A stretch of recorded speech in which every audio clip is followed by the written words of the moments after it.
हिंद दोस्तों।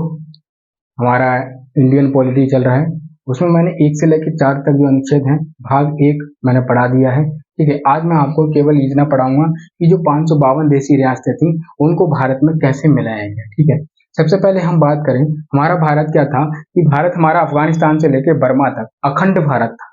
ठीक है, तो अंग्रेजों ने क्या काम करा, अंग्रेजों को शासन करने में इधर को शासन नहीं कर पाते थे, जो अफगानिस्तान है उसको शासन नहीं कर पाते थे वहां पर, क्योंकि पहाड़ी एरिया है। तो उन्होंने अंग्रेजों ने क्या काम करा, जो अफगानिस्तान और भारत के बीच में डूरंड रेखा खींच दी गई। कौन सी रेखा?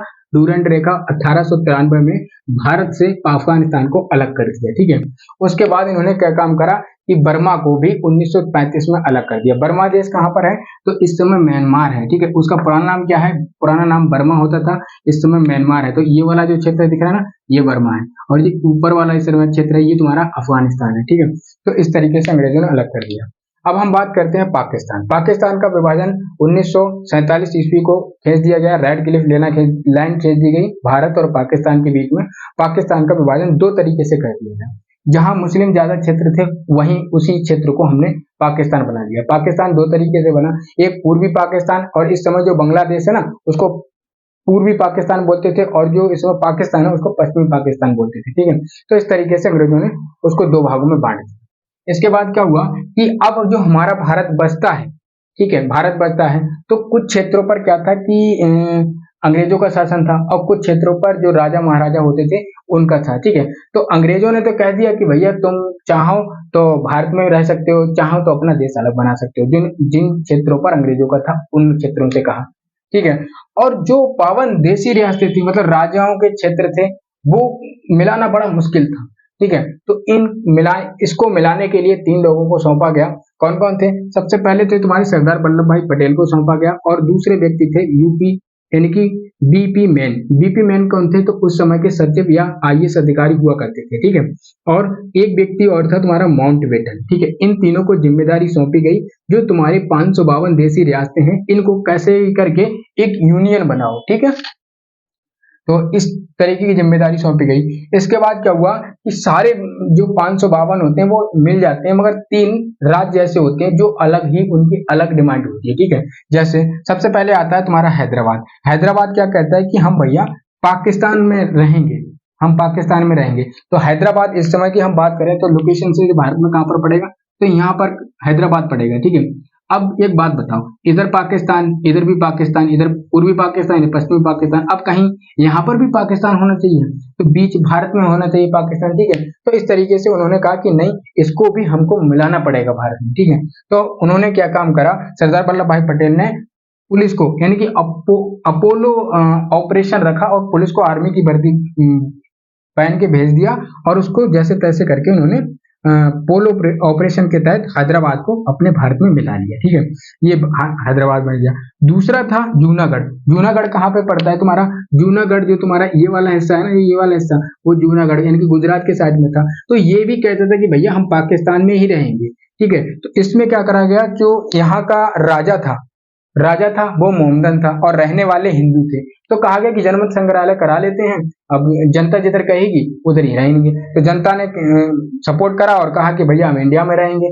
इनका जो राजा था वो मोहम्मदन था, वो कहता हम पाकिस्तान में रहेंगे। तो जनमत संग्रहालय के द्वारा जूनागढ़ को हमने क्या काम करा कि भारत में मिला लिया। ठीक है, इसके बाद तीसरा क्षेत्र बचता है तुम्हारा जम्मू कश्मीर। जम्मू कश्मीर क्या था, जो वहां के राजा थे हरि सिंह। तो हरि सिंह कहते थे भैया हम क्या काम करेंगे, अपना राज्य एक अलग ही बनाएंगे, ठीक, अपना देश अलग बनाएंगे। तो उन्होंने देश अपने बनाने की अलग सोच ली थी, क्योंकि अंग्रेजों ने फुल आजादी दे दी थी। तो फिर जब इन्होंने अलग बनाने की सोची, और इसके बाद क्या हुआ कि पाकिस्तान ने सोचा कि जब ये अलग बन गया, छोटा सा देश होगा, क्या काम करते अपने में मिला लेते। तो पाकिस्तानियों ने इन पर आक्रमण कर दिया हरि सिंह के क्षेत्रों पर। ठीक है, तो हरि सिंह ने सोचा कि भैया इससे बढ़िया अगर हम इनसे तो बढ़िया हम भारत में शरण ले लेते हैं तो बच जाएंगे। तो हरि सिंह बचने के लिए भारत के पास आए, और सरदार वल्लभ भाई पटेल और उस समय पंडित जवाहरलाल नेहरू थे, उनसे कहा कि हमको भारत में मिला लीजिए। तो सरदार वल्लभ भाई पटेल ने कहा कि हम एक शर्त पे मिला सकते हैं, आपको इस विलय पत्र पर साइन करना पड़ेगा कि अब हम भारत में मिल रहे हैं। ठीक है, तो उन्होंने 2 अक्टूबर, आपको याद रखना है, नहीं 26 अक्टूबर 1947 को विलय पत्र पर साइन करा, कहा कि हम भारत में मिल रहे हैं। तब क्या काम करा गया कि पंडित जवाहरलाल नेहरू ने अपने भारतीय सेना गई, नौशेरा एक जगह पड़ती है, ठीक है, यहाँ पर नौशेरा जगह पड़ती है, वहां जम्मू कश्मीर है ना उस समय, जो वहीं पर नौशेरा जगह पड़ती है, तो वहां पर जाके अंग्रेजों अपनी भारतीय सेना गई और हम भाई अंग्रेजों ने हमें तुरंत तुरंत आजाद करा था, इतना मतलब विकसित भी नहीं थे, ठीक है, फिर भी हमने भयंकर युद्ध लड़ा और जहां तक हम मतलब पाकिस्तानियों को भगा पाए वहां तक भगा दिया, और जो क्षेत्र बच जाता है ना वो तुम्हारा कश्मीर बच जाता है, ठीक है, जम्मू कश्मीर का जो हिस्सा बचा था, विवाद चल रहा है उस समय, ठीक है, तो वही बच जाता है, ठीक है। और उसके बाद क्या होता है, उस समय ब्रिगेडियर कौन थी, तो उस्मानी ब्रिगेडियर थे, ठीक है, उनको नौशेरा का शेर भी कहा जाता है, ये बात भी आपको याद रखना क्योंकि वे बहुत बहादुरी से उस समय लड़े थे। और इसके बाद क्या हुआ कि भाई अब ये तो हो गया कि जो 552 देसी राज थे वो तो हमने जैसे तैसे करके मिला ली, ठीक है, मिलाने के बाद क्या हुआ कि अब जो क्षेत्र रह गए थे, जैसे कुछ क्षेत्र बचे थे, जैसे तुम्हारे 3 क्षेत्रों में विभाजित उस समय था, ठीक है। सबसे पहले क्या था कि जब हमारा संविधान लागू हुआ 26 जनवरी 1950 संविधान लागू हुआ, तो शासन करने में बड़ा दिक्कत हुआ करती थी, मतलब 3 क्षेत्र थे, जैसे ब्रिटिश सरकार का क्षेत्र होता था, जो क्षेत्र ब्रिटिश सरकार के अंडर में आते थे कुछ क्षेत्र, ठीक है, और कुछ क्षेत्र राजाओं के जो राजा थे उनके क्षेत्रों में आते थे, और कुछ क्षेत्र बड़े शहर जैसे हैदराबाद है तुम्हारा, मुंबई है, ये बड़े शहर है ना, तो कहीं ना कहीं सब कमिश्नर हुआ करते थे वहां पे, तो इस तरीके से हमको बड़ा दिक्कत हुआ करती थी शासन करने में, तो कहा गया कि इसको भी कैसे करके विभाजित करा जाए जो हम शासन अच्छे तरीके से कर सकें, ठीक है, तो 1951 में इस बात को सोचा गया। उसके बाद एक कमेटी बनाई गई थी, ठीक है, ये एस के धर आयोग कमेटी बनी, ये कब बनी, तो 1948 में एक कमेटी बनाई, इस पे कहा गया कि विचार करो, ये कमेटी जो इलाहाबाद हाई कोर्ट था उसने ये कमेटी बनाई थी, और इस पर कहा गया कि हम एक काम करते हैं, जो हमारे राज्य बचे हैं उनको क्या काम करते हैं, इनका विभाजन हम भाषा के आधार पर कर सकते हैं, ठीक है, तो इसके फिर इसके बाद दूसरी कमेटी बनी जिसका नाम था JP Kripalani U J J B P समिति कमेटी बनी, जो 1948 में बनाई गई थी, ठीक है, पंडित जवाहरलाल नेहरू, सरदार वल्लभ भाई पटेल और जेपी कृपलानी, तो इन तीनों ने मिलकर इस कमेटी को बनाया, और इस कमेटी में कहा गया कि जो एस के धर आयोग कमेटी है उससे कहा गया कि भाषाई आधार पर नहीं बनना चाहिए, इस बात का इन्होंने विरोध करा था इस कमेटी में।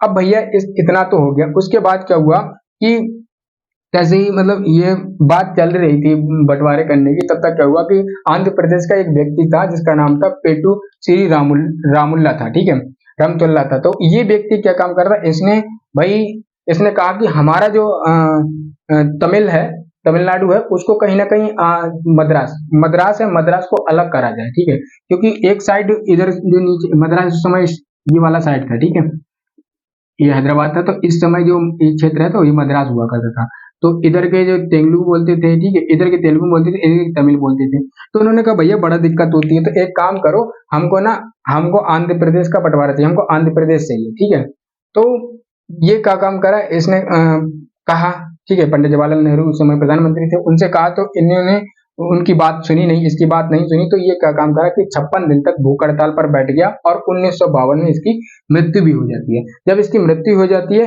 तो क्या काम करते हैं, तो वहां की जनता होती है और ज्यादा मतलब संगठन करने लगती है, वो कहती है कि भाई ये तो और ज्यादा खतरनाक काम कर रहे हैं क्योंकि आदमी भूखा मर रहा है, तो कहीं ना कहीं सरकार को बुरा लगता है, तो सरकार सोचती है एक काम करो, इन्होंने क्या काम करा कि जो एस के धर आयोग कमेटी थी उसके आधार पर इन्होंने 1 अक्टूबर 1953 को आंध्र प्रदेश बंटवारा कर दिया, ठीक है, जैसे जो इस समय मद्रास था, जो तमिल बोलने वाले थे उनको आंध्र प्रदेश बना दिया, जो तमिल बोलने वाले थे उनको तमिलनाडु में बांट दिया, और उसको जो तेलुगु बोलने वाले थे उनको आंध्र प्रदेश में बंटवारा कर दिया, ठीक है, तो फर्स्ट प्रथम भाषीय राज्य कौन बना था, तो तुम्हारा आंध्र प्रदेश था, कब बना था, तो 1 अक्टूबर 1953 में, किस कमेटी के द्वारा बना, तो एस के धर आयोग कमेटी के द्वारा फर्स्ट राज्य बन गया, ठीक है, जब एक राज्य बना ना तब दूसरे राज्य में भी डिमांड आने लगी, जैसे गुजरात कहता था भैया हम गुजराती बोलते हैं, मराठी बोलते हैं, हमें बहुत दिक्कत होती है, तो गुजरात और महाराष्ट्र बनाया जाए, इस तरीके से कहा गया, मतलब जगह जगह और ज्यादा मतलब आंदोलन चलने लगे इस बात के लिए लेकर, तो फिर सरकार ने सोचा भाई अगर हम ऐसा नहीं करेंगे तो हमारी सरकार गिर जाएगी, तो उन्होंने उस समय एक न्यायाधीश थे, ठीक है, जज थे, जिनका नाम था फजल अली आयोग, मतलब उनका नाम खान फजल अली नाम था उनका, तो उन्होंने उनसे कहा कि एक काम करो भाई कैसे भी सोल्यूशन दो, तो मतलब क्या करा जाए, तो उन्होंने कहा कि हमको अपने देश का जो राज्य हैं उनका विभाजन कहीं ना कहीं हमको भाषा के आधार पर कर देना चाहिए, ठीक है, तो फजल अली आयोग कमेटी के द्वारा उन्होंने क्या काम करा, इसमें सदस्य कितने थे, 3 सदस्य थे, और इसका गठन करा गया, 1953 में इसका गठन हुआ। इसकी रिपोर्ट कब बन के आई, तो इसकी रिपोर्ट 1956 में इसकी रिपोर्ट बन के तैयार होकर आई और कहा गया कि हम पर राज्यों का विभाजन भाषा के आधार पर कर देंगे। अब ये रिपोर्ट तो बन गई, तो भैया उस समय संविधान था, तो संविधान में कहीं ना कहीं पारित होना चाहिए, तो इसको पारित करा गया, ठीक है। और पारित 7वां संविधान संशोधन करके इसको पारित कर दिया गया और हमने क्या काम करा, 14 राज्य, ठीक है, 14 राज्य बना दिए गए और 6 केंद्र शासित प्रदेश बना दिए गए, ठीक है, भाषा के आधार पर ही।